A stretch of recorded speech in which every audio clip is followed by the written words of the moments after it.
critical whiteness in education, and I'm going to move through some of these quick and skip some of them because I have quite a lot I'd like to discuss.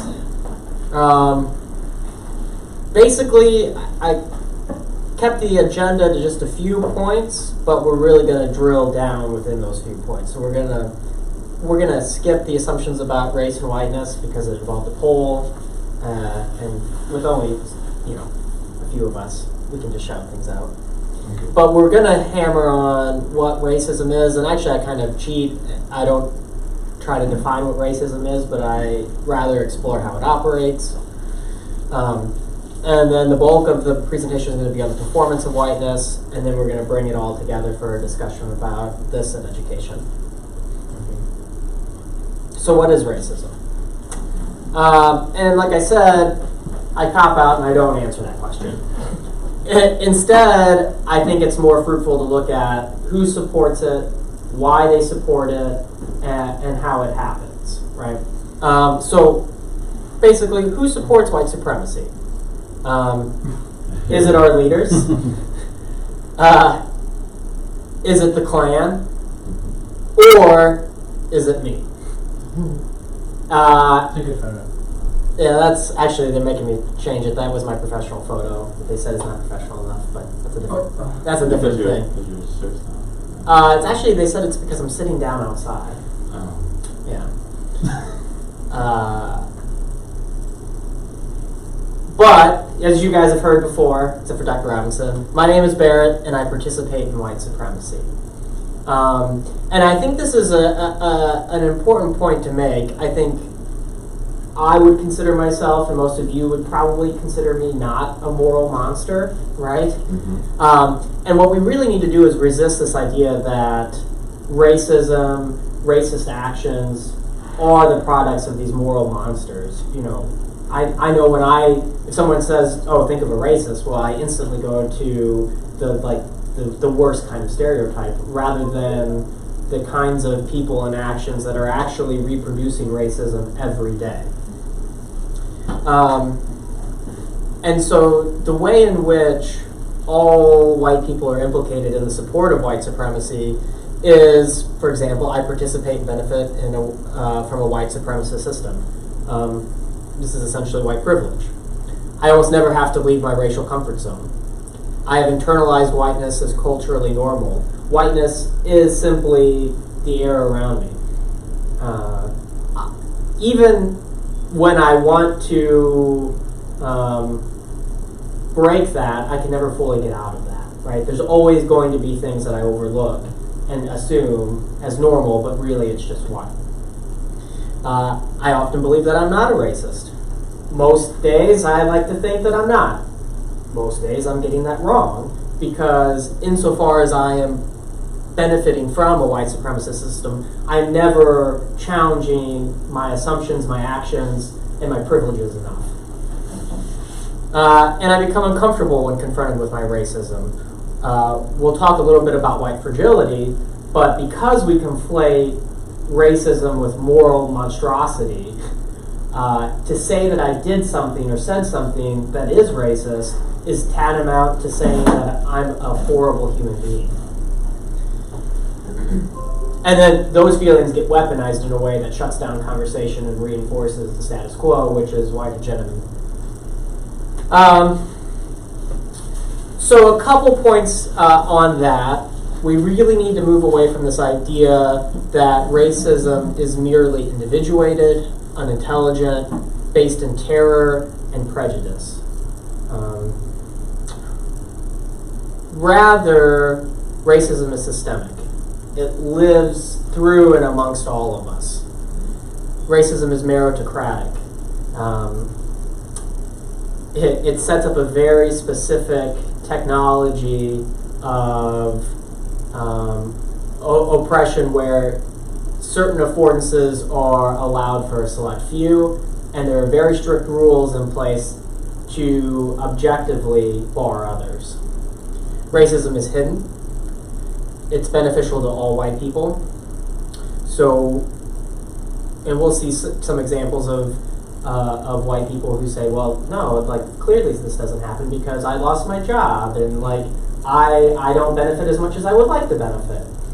But insofar as they get to experience their whiteness as normal, they're always already benefiting. Racism is unreflective, right? Racism is not the racist outburst. I think of there's that video of a woman berating somebody that go back. It's not that. I mean, it is that, but it's not merely that. And racism is emotional. When my racism is called out, if I respond with hurt, disgust, all of a sudden what I've done is I flipped it to be back on me and the harm you caused me, shutting down the conversation, shutting down the opportunity for learning and moving beyond it.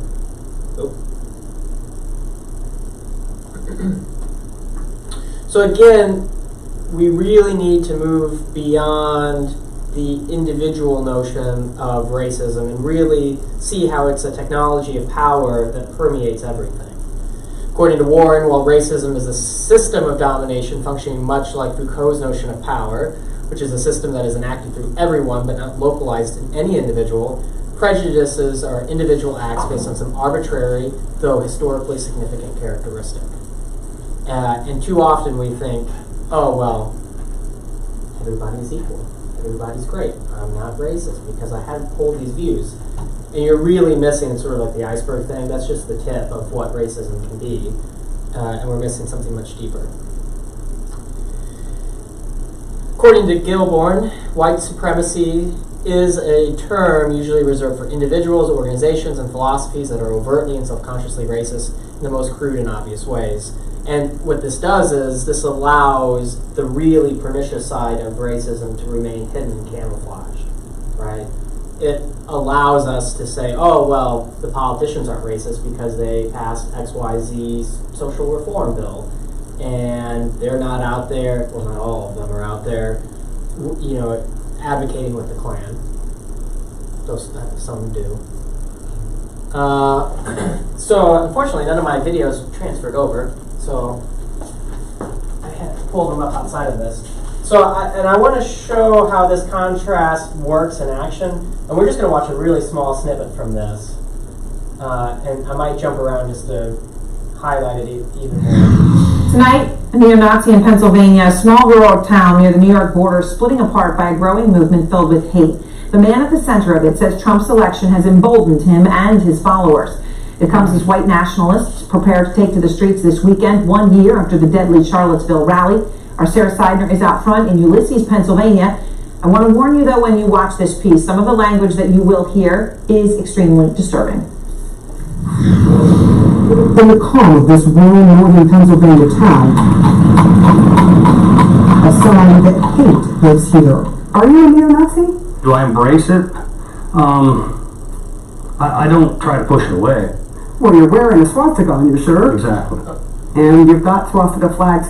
Why the flags? Why the shirt? Why these hateful symbols in this town? I don't think they're hateful. I think it's an ideology that has been completely misinterpreted since the Third Reich. Okay, now I've got to stop you. I'm misinterpreted. 6 million Jews were killed. You'll never sell me on that. I'm not trying to sell you. It is reality. It's history. It cannot be denied. Daniel Burnside is a lightning rod of discord in Ulysses, Pennsylvania. Population 690. With the help of the internet, his message has spread far and wide, giving his town attention it does not want. Rural America spoke up when they elected Trump. Rural America. And by rural America, he means white America. We're staring down the barrel of a gun here in white America. There's still 193 million white Americans. Yes, the vast majority of them are in their 60s and 70s, will be in the ground in the next 20 years, and therefore we have the possibility of becoming a minority in our own country. A possibility. It sounds to me of becoming a minority in our own country. Like you're afraid of being me. And being me This is my country. is great. This is also my country. You guys didn't win the culture war. He invited us on his property to talk, but when he doesn't like our conversation, he explodes. Get the out of here! Now! We do. Just down the street, we're met by a dozen residents who say Burnside does not speak for this town. There are families in this county that blame politics for people like him sort of being able to come out and be very loud. Is that fair? The president we got right now hasn't helped the situation a whole lot.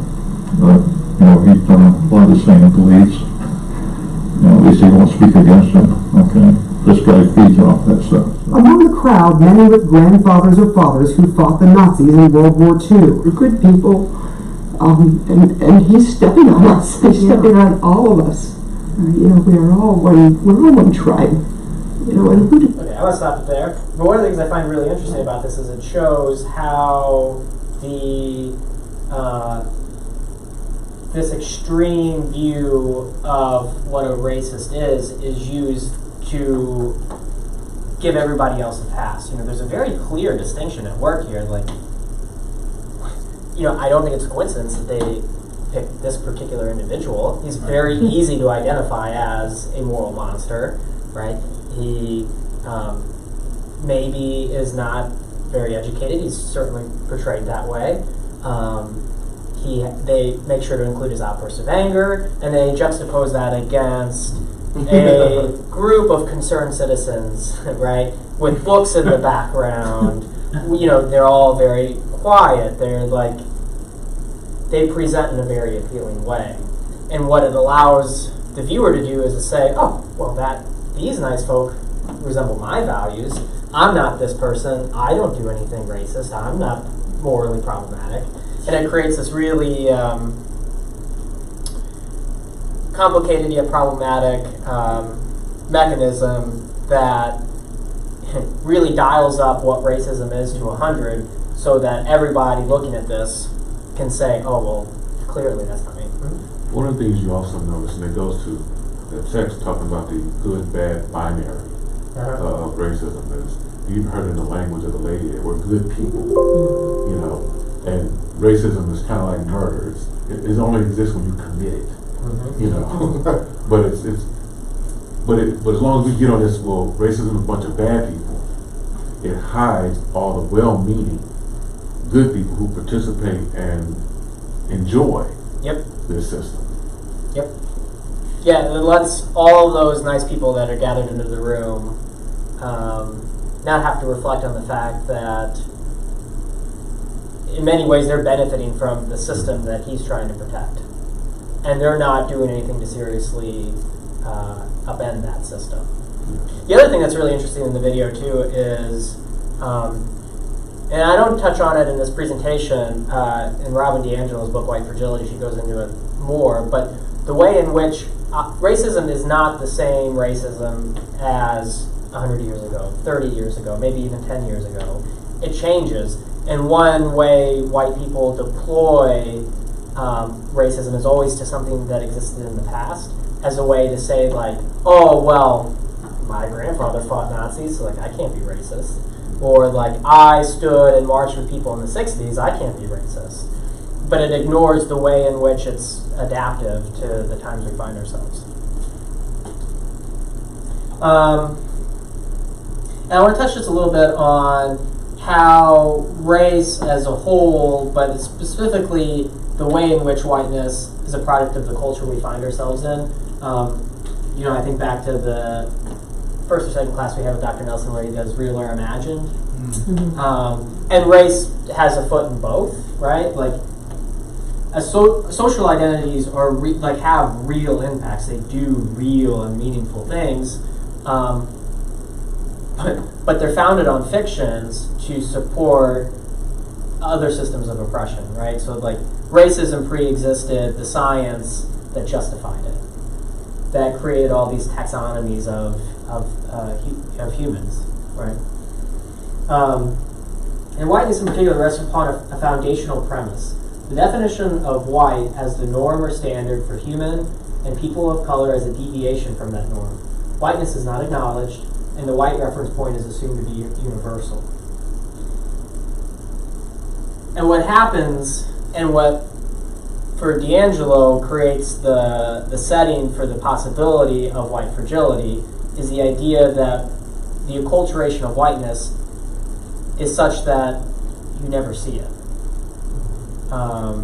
And not just in the sense that it becomes, for the water for the fish, but also it's very intentionally embedded into all of our social products so that it's intentionally hidden and out of sight, so that everyone can internalize the normalcy of whiteness.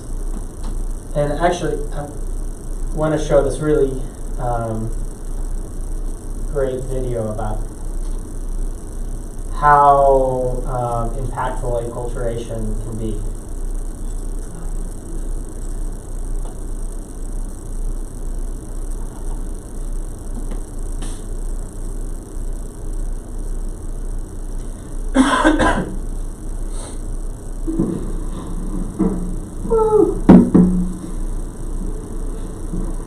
Quale bambola è bianca?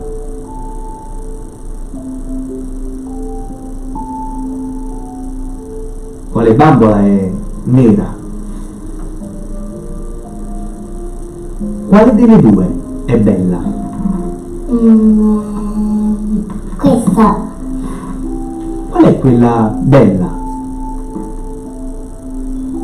Qual è quella brutta? E qual è quella buona? Quale è cattiva?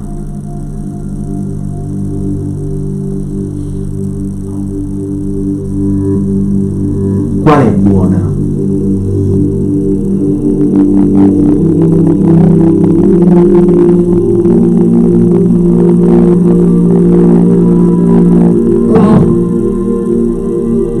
Perché è buona?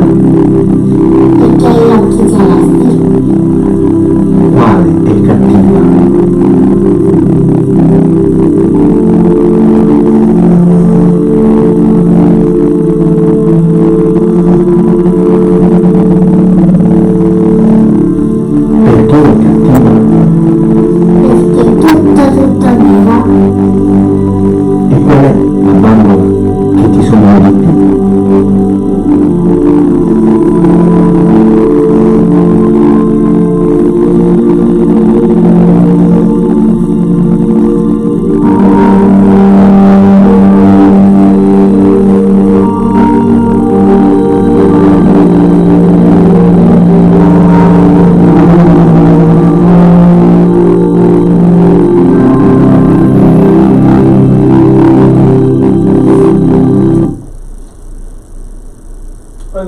While all the children in this video are children of color, I think what this points to is the idea that the way this would play out for a white person, a white child, is that this lets them carry on with. So the way in which acculturation of race happens is it happens socially, and it happens in a way that lets or requires that people internalize these views themselves, so that they, in a sense, hold themselves to these created norms, and it lets white people not ever have to interrogate this. They can just carry on as everything is fine and normal, because it becomes internalized within all of the children of color to regulate themselves, to call themselves out as inherently bad, inherently ugly. Yeah. So let's talk about the performance of whiteness. How is whiteness done? Because to talk about the performance of whiteness is to also talk about how it's reproduced in our daily actions to sustain it. And we won't go through all of this, but the first major performance is color blindness. And I was actually pleasantly surprised when I typed color blindness into YouTube. It actually took me a while to find a positive view of color blindness. So hopefully enough people are speaking out about the dangers of color blindness. But it's this really perverse, and it's especially perverse amongst people who think of themselves as progressive, right? This idea that I've transcended racism because I don't see race, whatever that means. But again, So I'll just actually read the quote because it's really good. Colorblindness is a mode of thinking about race organized around an effort not to see or at any rate not to acknowledge race differences. And what this lets whiteness do is it lets us say, okay, we're all equal from this point forward, without recognizing the fact that we all have a history of how we got to this point. And if things aren't set up to be fair and equal now, by saying we all have to play by the same rules, inherently it gives advantages to white people without letting any challenge to that now happen because you said, well, we're all playing by the same rules. Now for you to say, oh, well, this is unfair, it's like, whoa, whoa, whoa, we're done talking about race. You're living in the past, man. Like, you need to get with it. So I'm just gonna keep moving so I can save the time. And this color blindness lets the normalcy of whiteness go unchallenged. The term non-white or normalizing whiteness as not different places whiteness at the center and all others as a non-category. That is, other racial groups are deemed different to us and we are inherently the center, normal, and given. I could fill the screen with all these terms of racially distinguished types of culture, right? And it inherently is setting itself off as apart and separate from the dominant culture, which is white culture. And that happens so uncritically. And there's two senses really at play here. Racial superiority is normal, and whiteness is the default state of biology and culture. And I mean, this goes all the way back, really, to the dawn of what we would call science. But you see it especially clear in the 1850s. Really, from then on, piggybacking off the nascent theories of evolution. So you get this social Darwinism that distinguishes everything as separate from white in a way to create a hierarchy of domination and oppression.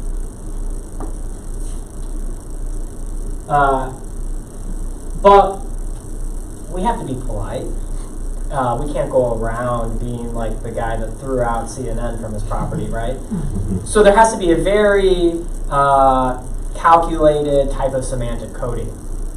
Whites utilize discourse of care, concern, and love to mask feelings of disdain and fear, allowing them to make their performance of whiteness politically correct.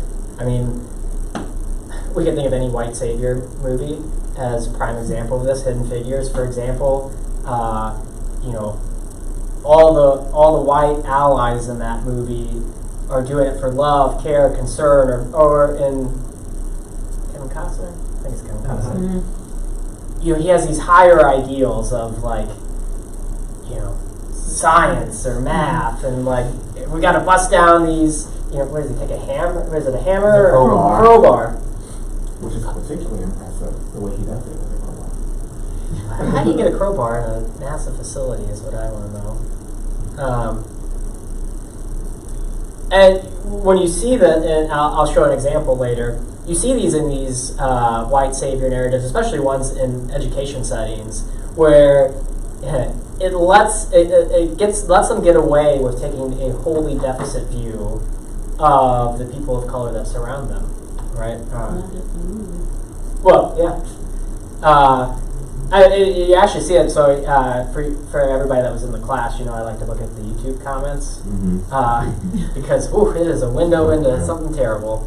But on Dr. Nelson's suggestion, I was looking at Dangerous Minds, and the amount of comments from what I assume to be white people who said, "Oh, this was an inspiration for me to get into teaching," and I need to use my gifts to help these students that I work with now. Yeah. Save you wayward puppies. Yes. It kills me. Right. There's which I think it was in Dangerous Minds. There was the we've got to save them from their home life because they essentially don't have a home. You know, even if that were true for one handful of students, writ large students in the schools that I've taught at, even if it were one or two students like that, it's not whole entire school buildings of students who don't have homes. But that's even believable. As someone said, that is my inspiration. Like, where do you think these people catch the bus to? Like, they all get on the bus and go somewhere. Yeah. Like is it just drops them off down the road? I'm sorry, it's just. Well, they probably don't think about this once they don't like have to think about the student. They probably not. But then too, a lot of it is not that they don't think these children have homes as in a structure, a place to go to. It's that their home life, the culture, the traditions, the daily life doesn't look like, again, this socially constructed white norm. So that equates to not having. Right. That it equates to a deficit because it doesn't look like what they, in their mind, picture as the social norm for home life. Right. Yeah. I think I put these very intentionally in this order because I think they logically happen in this sort of way. That first, I'm not saying they happen like temporally in this order, but I think you need color blindness in order for the normalcy of whiteness to really be meaningful. And then you need semantic coding to hide all of this and make it something that can't be accessed directly. How are we on time?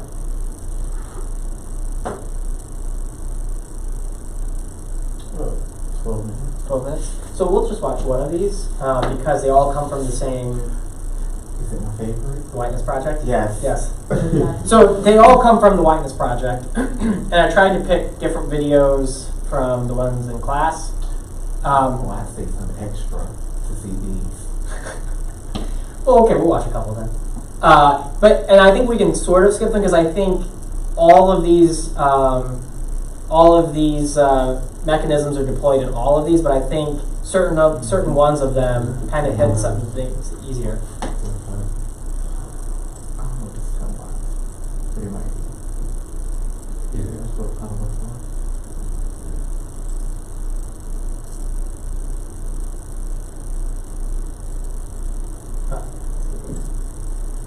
I don't really think I've ever come across anything that has made me aware of my race. I really don't.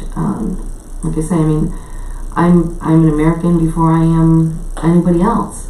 Or any particular group or a type of person. I'm trying to think of how to actually put this. Benefits of being white.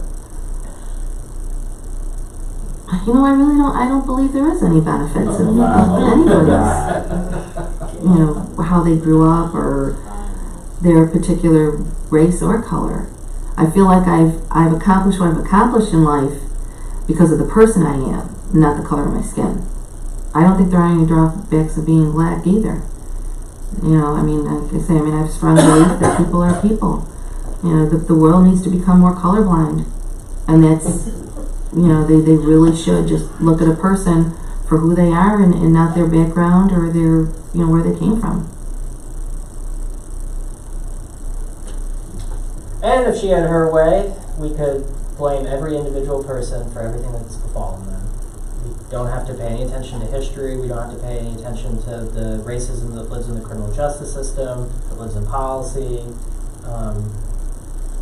because now you're talking about phantoms. What is this blackness that you're talking about? That doesn't exist.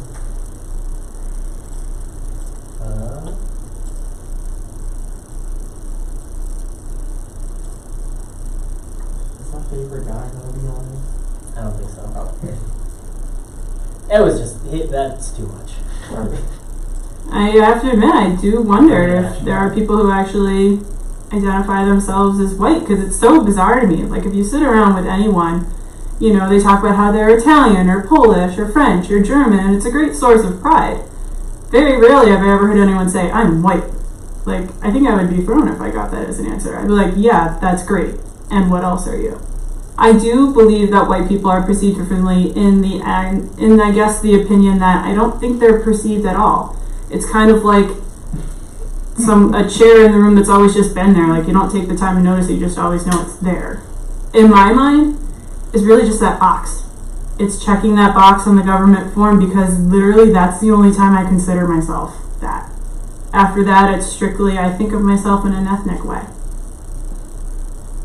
But that's a marking of privilege, right? Like, I could never, like, I always tell people there's literally no such thing as an African American because you can't be from a whole continent. But one of the benefits of being white, right, is that you can trace back your roots to like the village in Ireland that you come from. Yep. The way slavery was set up is that it was specifically that power was ripped away from us. Unless I give you my blood, but I'm not giving these folks my DNA. Well, and even if we bracket the history of oppression that lets white people do that, it's a mark of privilege that we get to ascribe identities to ourselves. Just, I think of Elizabeth Warren, right? Like, on no basis did she have a claim to a Native American heritage, but she could say it, and like.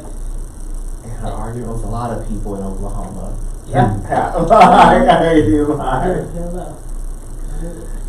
And we're not going to watch the D'Angelo video, but I think what happens then is color blindness, the normalcy of whiteness, and semantic coding work together to create a certain kind of deployment of whiteness. And then if that becomes challenged, the way white people can sidestep the challenge is through white fragility. We, white people, consider a challenge to our racial worldviews as a challenge to our very identities as good moral people. The smallest amount of racial stress is intolerable. These responses work to reinstate white equilibrium as they repel the challenge, return our racial comfort, and maintain dominance within the racial hierarchy.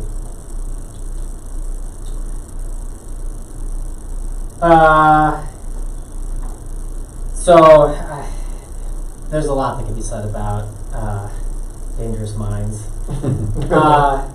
I was surprised to find out people like this movie. I watched it, and it is bad on every level. But we're just going to watch the trailer, because even in the advertisement selling the movie, they're essentially peddling whiteness. You never seen it? I never saw it. If you want to be filled with righteous indignation, I recommend it. I'll watch it tomorrow. Yeah, nice Easter thing. Yeah. But as we watch this, pay attention for how students of color are equated as rejects from hell.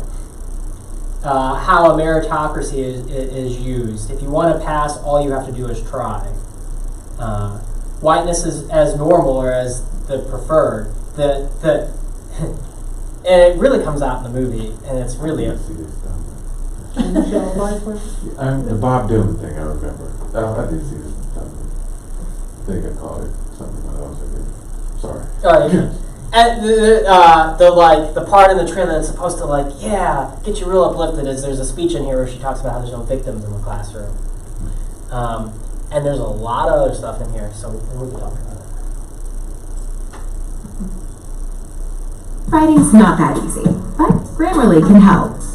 This sentence is grammatically correct. As I walk through the valley of the shadow of death, I take a look at my life and realize there's nothing left. Who are those kids? Rejects from hell? No. The kids with high IQs and low grades. But I gotta know. All you gotta do is get their attention. Once a Marine, always a Marine. Most of my students don't even know what a boob is. If you want to pass, all you have to do is try. Haven't seen you guys in a week. Thought maybe you got lost on your way to class. Wanted to help you find your way back. You gotta be crazy to stay here and teach these program classes. Why do you stay? Why do I smoke? I'm crazy.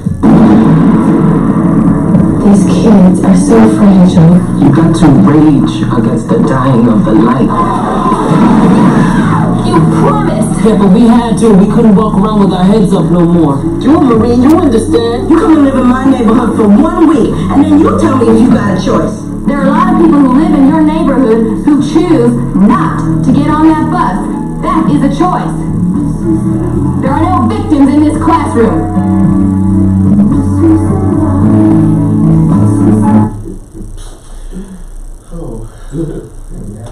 I'll watch it tomorrow. Before the group discussion, I'm never one for offering hope for anything. And I'm not going to do it here, really. Because I think I think what most people want to hear when they want hope is an end to systems of oppression and a configuration of power that is democratic and, yeah.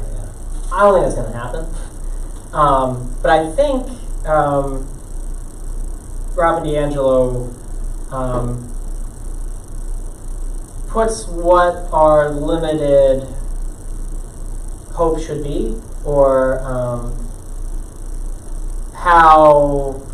what the project of moving beyond white fragility, or essentially learning and growing as a white person can look like. And so I'm just going to share. It's just a paragraph. Interrupting racism takes courage and intentionality. The interruption is by definition not passive or complacent. So in answer to the question, where do we go from here, I offer that we must never consider ourselves finished with our learning. Even if challenging all the racism and superiority we have internalized was quick and easy to do, our racism would be reinforced all over again just by the virtue of living in this culture. I've been engaged in this work in a range of forms for many years, and I continue to receive feedback on my stubborn patterns and unexamined assumptions. It is a messy, lifelong process, but one that is necessary to align my professed values with my real actions. It is also deeply compelling and transformative. And so I think the hope, or the what do we do from here, it's not very attractive in a way. It's very introspective. What we can hope to do is to look inside of ourselves and realize that we're not perfect and that we have learning to do, but also that we have a responsibility then to use that introspection to speak truth. And I don't know what we can do beyond that. And so that's where I'm going to open it up for group discussion. I had some specific points we could talk about how unreflective white teachers enact their white supremacy in classrooms through their colorblindness, views of whiteness as normal, semantic coding, and white fragility. The authoritarian structure of the classroom prevents students from speaking out. Students become the problem due to their inability to adequately embrace whiteness. And then some other possible topics. We could talk about how we've seen whiteness performed, how we ourselves perform whiteness. But really anything you want to talk about.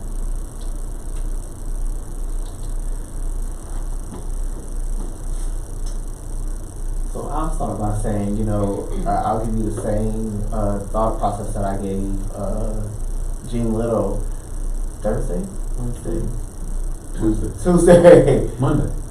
Yeah, whenever we had class, which is Mondays. That I think it's important to, as we think about whiteness, that we not confine it to just white people. Although I think that we have to focus on white people as fixing whiteness, I think the salience of this one being mostly black of the participants, we have to think, we owe it to ourselves to think about how we internalize whiteness. And I think it comes through A friend of mine does some presenting, and she gave me a list, and I'm thinking of you, like, how do we move forward? She gave me a list of all sorts of things that we do that are signs of internalized white supremacy. Some of the things on the list: racial triangulation, this idea that I have to explain to you by using something from your race how I behave. Like, I don't have a racial example, but I do have a religious example. My first year celebrating Ramadan, one of my colleagues said, well, what holiday is it like in a Christian calendar? Which I struggle with, and then that very friend told me, you don't owe anyone explaining your religion through their religion, because that means basically they put you to work. She talks about silence, denial, defensiveness, right to comfort, and that's the one thing I think I struggle with the most in classes. Now this is particularly, I think right to comfort is particularly for white students that I've seen, not necessarily in this particular course, but in previous courses I've had the tears. This is where the tears come in, or when I was giving a talk at Boston College, someone asked, how do you assure that white students feel safe in your courses? And I was like, first I was like, just to let you know, no one's ever been attacked in my courses. Because when people say safety, I think of call the police. Right. It's like, no, I mean, should not be able to express any view I want without fear of being attacked. I said, or being critiqued. And she was like, well, sometimes those are the same thing. But that was her saying she elevated her comfort to the level of safety. This is why I struggle with safe spaces. This idea of I should be able to say whatever I want, and it should not have to be open to critique. It's actually one of the reasons why in my syllabus I actually say I grade students on not only how much they critique each other, but how much they critique my idea. Because I think any idea within reason has to be up for debate in an academic space. I say within reason, because there are some ideas that I'm not going to debate, like the reinstatement of slavery.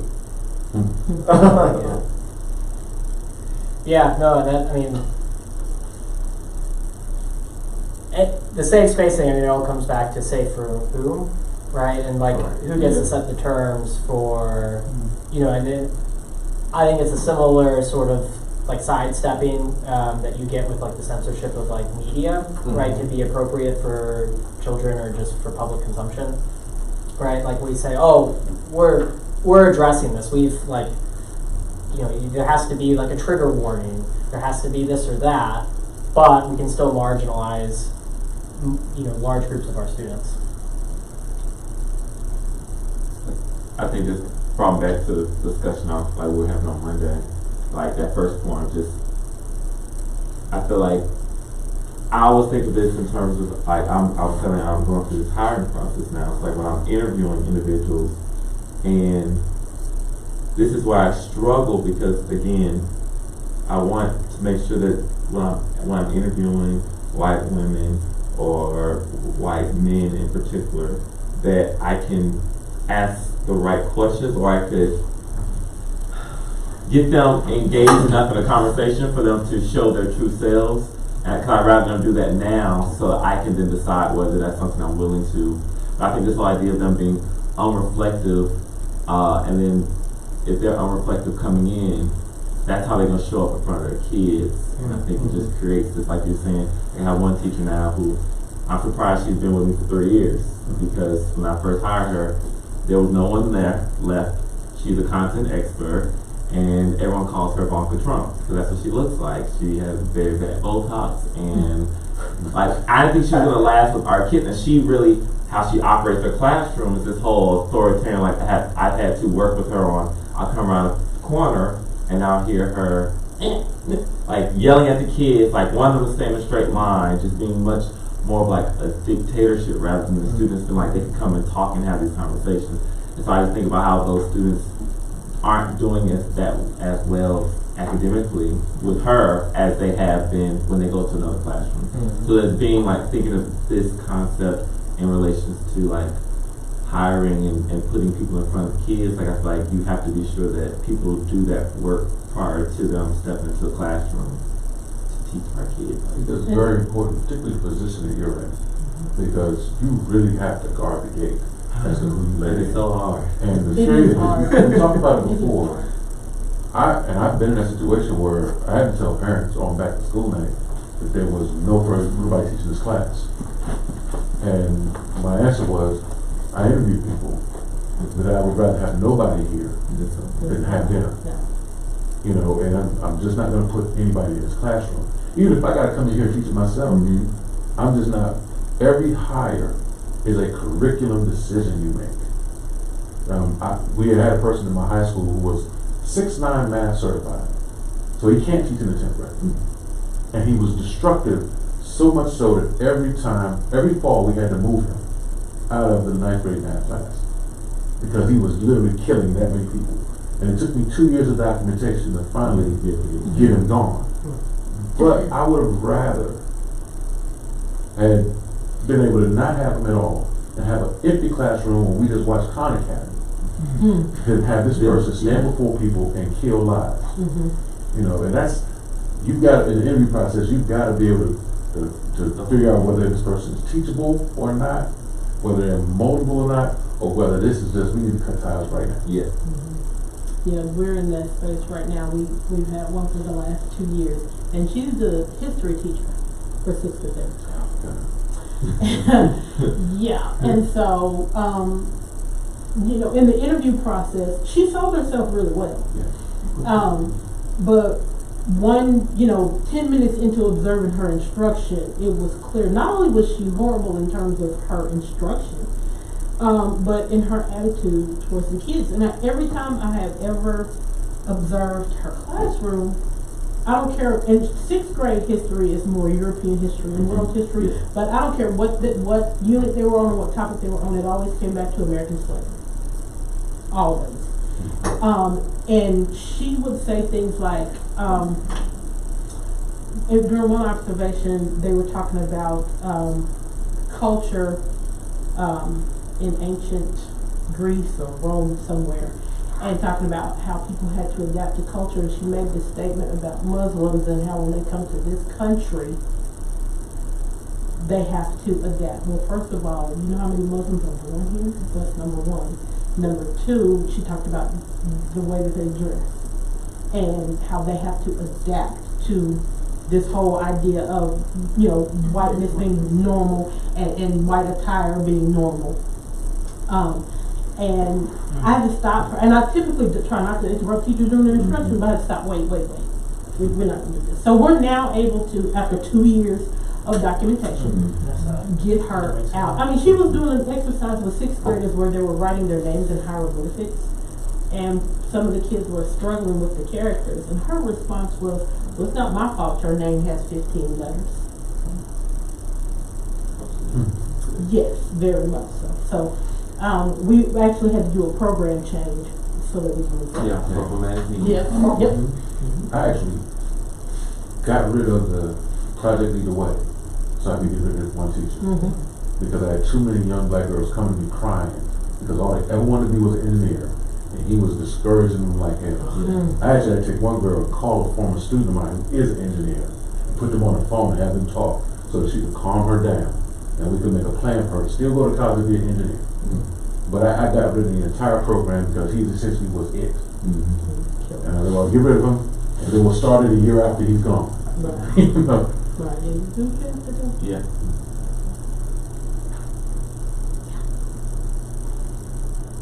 Oh, I guess that's that. Very good.